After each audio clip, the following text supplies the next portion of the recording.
plénière de la Cour suprême. Quand elle a rendu la décision, il n'y a pas de recours. Je ne sais pas s'il faut aller à la fac pour qu'on vous répète ça, pour que vous sachiez que vous n'avez rien dit de nouveau. Et je dis à notre peuple que, sachez que on peut contester une élection jusqu'au jour où l'autorité que la Constitution et le Code électoral ont défini comme ayant le pouvoir en dernier ressort de dire le droit. Quand elle a dit ça, allez vous balader partout dans le monde entier, ça ne changera pas ce qui a été dit. De tous les Camerounais devront défendre ce qui a été dit. Je ne parle pas d'une opinion, je parle d'une décision. Pour revenir maintenant et sortir sur la question de la solidarité, vous savez, il vaut mieux prévenir vaut mieux que guérir. Et il y a un vieux proverbe bêtise qui dit que ne traverse pas la tortue pour aller tuer les femmes.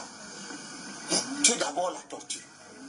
Prends ça d'abord, puis tu iras chercher l'éléphant après. Peut-être qu'une certaine catégorie de militants pense que l'aveuglement est le fond du commerce de l'opposition. De toutes les façons, nous qui sommes dans l'opposition depuis plus de 30 ans, nous avons à vous laisser en héritage, que vous le veuillez ou non, l'idée que les blabla, les discours à n'en plus finir ne constituent pas un fonds de commerce viable. Et ce n'est pas la caractéristique de l'opposition. La caractéristique de l'opposition, ce n'est pas de tout contester. Vous pouvez faire ça. Ça, c'est une forme d'opposition. Une autre est celle que nous développons à la lumière des expériences vécues qui nous montrent que ce qui est essentiel, c'est la stratégie. Et nous avons dit, tout le monde a dit à tous ceux qui voulaient aller à l'élection présidentielle, avant que les candidatures ne soient constituées, que mettez-vous ensemble.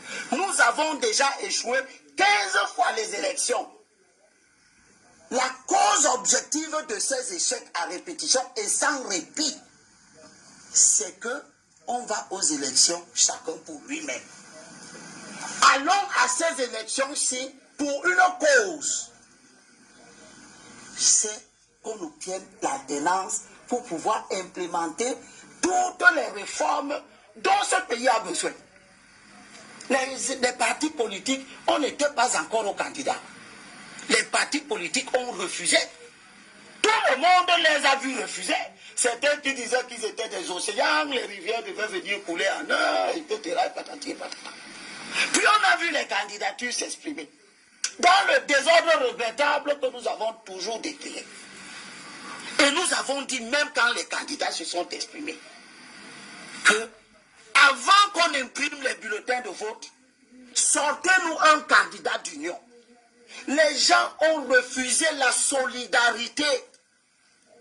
Quand personne n'était en prison, quand tout le monde était libre, ils sont allés aux élections, chacun à son corps défendant. J'ai demandé qu'ils échouent. Ils ont échoué et je suis satisfait qu'ils aient échoué. Et à la sortie des élections, nous qui savions qu'il ne peut... Quand tu as 19 conseillers municipaux, vous pouvez ergoter comme vous voulez. Quand tu as un député, montrez-moi un parti au monde qui a un député et 19 conseillers municipaux, 0 maire, 0 sénateur, 0 maire adjoint, 19 conseillers dans 2 régions du pays. Dans 6 communes. Qui a gagné une élection présidentielle. Montrez-moi le pays où un parti politique. Vous allez me parler des individus, des candidats libres. Les candidats libres ne sont pas des partis. Je termine sur cet aspect en disant que quand vous avez donc fini de faire des choix, des aventures solitaires, que nous on connaît, dont on connaît les conséquences, vous sortez des élections, vous entrez dans une dynamique insurrectionnelle que vous avez décidé seul. Vous n'avez consulté aucun autre parti politique. Vous n'avez consulté aucun acteur. De tout ce que vous demandez maintenant de faire preuve de solidarité. Je rappelle que avant le 26 janvier, c'est Nietzsche qui décide d'organiser une marche. Le MRC n'était pas dedans. Jeudi 24. Le MRC n'a jamais dit que oui, Nietzsche organise une marche, nous y allons. La marche de Nietzsche a échoué parce qu'il l'organisait seul, pour des raisons qui lui sont propres.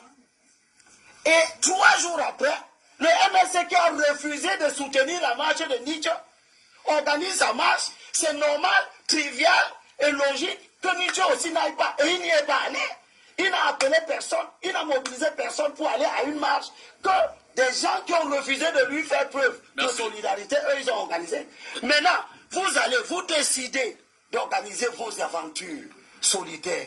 Vous décidez de braver les interdictions. Vous décidez, au nom du droit et du principe que vous citez à tort et à travers, que les traités sont supérieurs à la Constitution. Ce n'est nulle part écrit ici. S'il te plaît, laisse que je termine. Vous citez des traités, eh bien, allez donc faire recours à ces traités, on verra la suite. Mais aucun traité international n'a changé nulle part dans le monde une décision d'un conseil constitutionnel.